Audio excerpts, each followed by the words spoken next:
গতকাল আরজিকর হসপিটালে খুন ও ধর্ষণের ঘটনাকে কেন্দ্র করে কী বললেন বহরমপুরের প্রাক্তন সাংসদ অধীর রঞ্জন চৌধুরী তা আপনারা নিজে কানেই শুনুন এবং দেখতে থাকুন। আরজিকর হাসপাতাল আজকে সারা ভারতবর্ষে একটা আলোচনার বিষয় হয়ে গেছে। সেই আরজিকর হাসপাতালের সেমিনার হলে নৃশংসভাবে মধ্যযুগীয় বর্বরতার সাক্ষ্য রেখে আমাদেরই ঘরের মেয়ে যে জুনিয়র ডাক্তার হিসেবে সেখানে কর্মরত ছিল তাকে ধর্ষণ এবং খুন করা হয়েছে। সারা পশ্চিমবঙ্গ জুড়ে ধর্ষণ এবং খুনের মিছিল দীর্ঘ থেকে দীর্ঘতর হচ্ছে।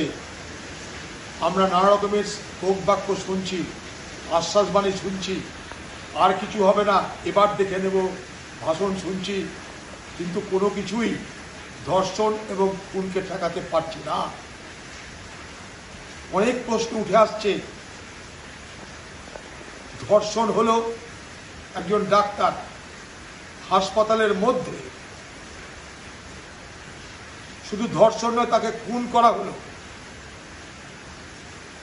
যখন ব্যাপারটা জানাজানি হলো,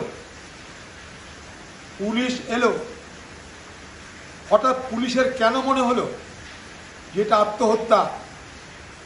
কার নির্দেশে পুলিশ সেই মৃতার পরিবারকে জানালো যে আপনার মেয়ে আত্মহত্যা করে তাড়াতাড়ি আসুন?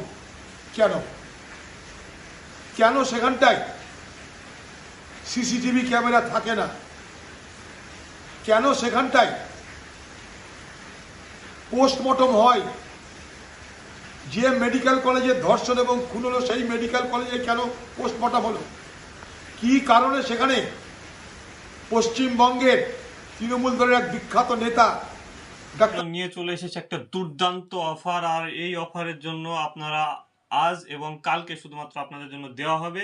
তো যদি অফারে পার্টিসিপেট করতে চাও তো আজ এবং কালকের মধ্যে যোগাযোগ করতে পারেন। মাত্র 500 টাকায় জিন্স, 1599 টাকায় এমআরপি, মাত্র 500 টাকায় দেওয়া হবে শুধুমাত্র আজ এবং কালকের জন্য। যদি আজ আর কালকের মধ্যে আসেন তাহলেই পাবেন, আর যদি না আসেন তাহলে আর পাবেন না। আর তার মাঝি তিনি সেখানে 2 ঘন্টা কাটালেন কিসের জন্য? পোস্টমর্টম হওয়ার পর তার দেহ তাড়াতাড়ি করে মৃতার পরিবারের কাছে পৌঁছে দেওয়ার চেষ্টা কেন করা হলো?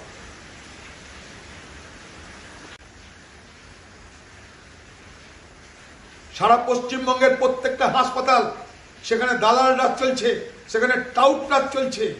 তাই এই সমস্ত টাউটবাজি করার জন্য হাসপাতালের মধ্যে অবারিত দ্বার খোলা আছে। সেই সমস্ত তৃণমূলের প্রশ্রয় প্রাপ্ত সেই সমস্ত টাউটদের আজকে